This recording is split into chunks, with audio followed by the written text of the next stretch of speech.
Assalomu alaykum. Hurmatli kanalimiz mehmonlari hamda obunachilari. Kanalimizga xush kelibsiz. Siz bilan eng so'nggi sport yangiliklarini yetkazib beruvchi FIFA 90+ kanali.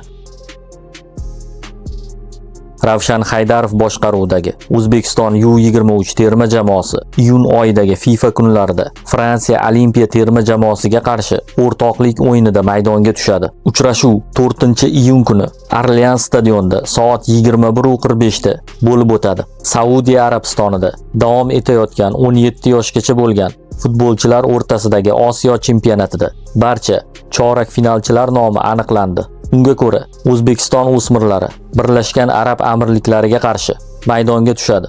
Yaponiya, Saudiya Arabistoni, Tojikiston, Janubiy Koreya, Indoneziya, Shimoliy Koreya terma jamoalari o'zaro bahs olib boradi. O'zbekiston hamda Birlashgan Arab Amirliklari o'rtasidagi uchrashuv 13-aprel kuni soat 21:45 da start oladi. O'smirlarimizga chorak final bahslarida ham omad va g'alaba tilab qolamiz.